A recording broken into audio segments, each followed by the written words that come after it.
Рано или поздно мы платим по счетам за свои ошибки. Василий жил один, на краю деревни. С детства он был нелюдим и замкнут. Отца своего Вася никогда не видел. Братьев и сестер у него не было, а были только мать и бабка, которые его очень любили, обхаживали и души в нем не чаяли. Воспитывали его по-своему по-женски. Маленький Вася ни с кем из ребят не дружил, предпочитал гордое одиночество и уединение.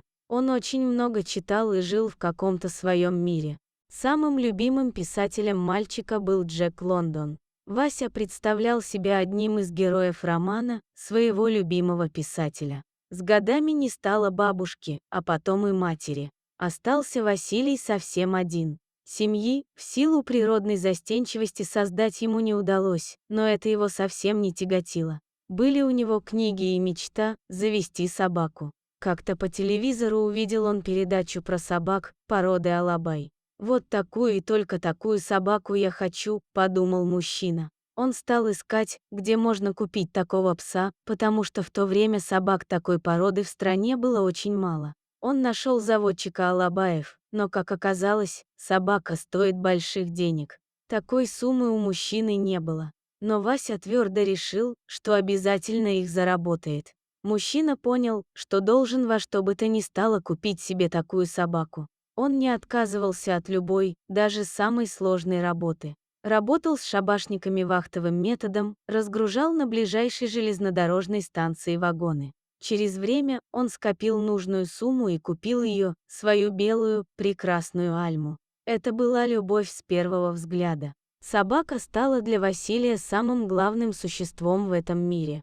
Она была ему другом, его семьей. Так они и жили несколько лет. Гуляли по лесу по несколько часов, ловили рыбу, ходили собирать грибы и ягоды. Лес для Альмы был привычным и знакомым местом. Однажды собака пропала на целый день. Она часто уходила в лес по каким-то своим собачьим делам, но всегда возвращалась. Но сегодня ее не было дольше обычного. Вася испугался и пошел в лес. Искал собаку, звал ее, но Альмы нигде не было. Под вечер она появилась, неся в пасти что-то черное и мохнатое. Василий подумал, что это заяц. Но оказалось, что Альма принесла из леса медвежонка. Мужчине было непонятно, зачем она его притащила и где взяла, но единственно было ясно, что это неспроста. Медвежонок прижился у них дома, и они стали очень дружны с Альмой. Василий предположил, что медвежонок остался без матери, и собака решила ее заменить. Альма вылизывала его как щенка и участвовала во всех его играх. Они с рычанием бегали по двору, валялись в песке, рыли в огороде глубокие ямы. Видимо, у Альмы разыгрались материнские чувства, и лесной зверь стал для нее как щенок. Правда, он периодически убегал в лес, как всякий непослушный ребенок. Альма находила его там и приносила обратно домой в зубах. Так продолжалось какое-то время.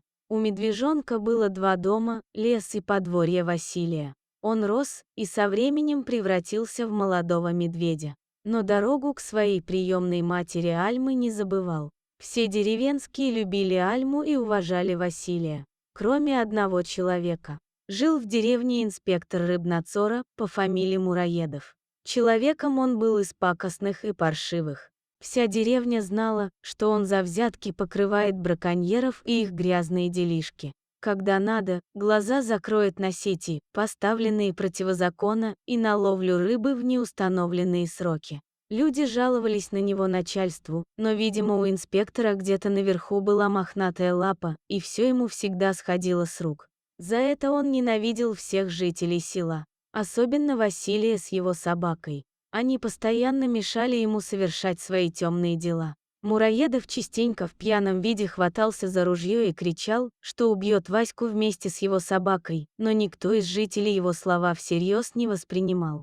Отгрохал инспектор в деревне себе огромный дом, огородил его высоченным забором, построил баню размером с дом. В огороде были огромные теплицы с подогревом и освещением. Откуда такое богатство и роскошь, было понятно всем жителям. Но люди ничего не могли с этим поделать. Как-то вечером у Мураедова гуляла шумная компания. Дружки, такие же инспекторы, приехали из других районов. жарили шашлыки, орали песни на всю деревню, громко спорили и ругались. Веселье шло полным ходом. Когда Вася вдруг услышал отдаленный звук выстрела, на другом конце деревни Альмы нигде поблизости не было. Сердце мужчины дрогнуло в предчувствии чего-то нехорошего. Он бросился к дому инспектора и застал еще в самом разгаре такую картину. Мураедов в пьяном угаре бегал по улице и размахивал ружьем. На траве лежала раненая собака. «Я же обещал, что убью тебя или собаку. Вот видишь, я сдержал свое слово». Дружки инспектора пытались его успокоить. Отобрали ружье и затолкали в дом. Василий кое-как дотащил раненую собаку до дому. Рана, к счастью, оказалась не смертельной. Несколько недель мужчина лечил Альму и выхаживал свою любимую собаку. В это же самое время медведь приходил несколько раз к своей приемной матери, но не застав ее, с недовольным ворчанием уходил в лес. Альма вскоре поправилась и потихоньку начала выходить во двор. Еще совсем слабая, шатаясь, она ходила вокруг дома и громко выла в сторону леса. А Мураедову опять все сошло с рук.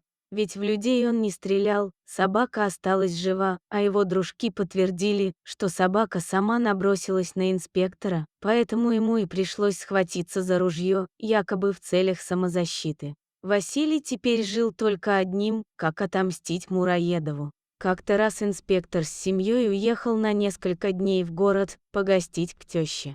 И как раз в это самое время на территорию его усадьбы пришел похозяйничать Мишка Альмы. Он сломал добротный забор инспектора.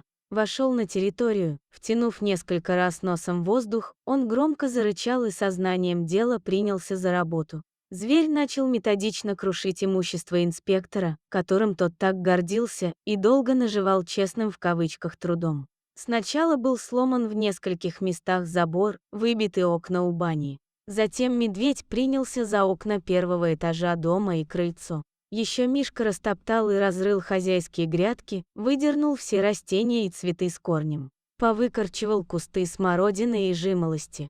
Увенчанием всего этого медвежьего шабаша была яма, которую зверь вырыл прямо у самой калитки и наполнил ее отходами своей жизнедеятельности. В общем, сделал эту яму своим природным туалетом.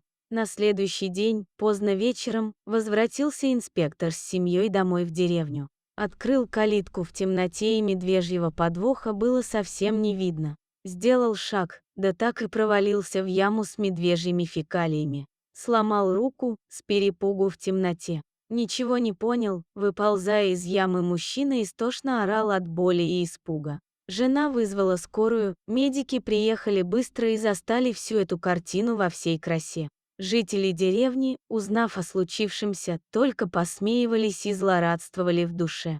Слава богу, что месть медведя была совсем не страшна, а скорее смешная, и это было даже еще позорнее для мерзавца Мураедова. Спасибо, дорогие зрители, что дослушали до конца. Делитесь своим мнением в комментариях, а также подписывайтесь на канал, где вы найдете еще много интересного.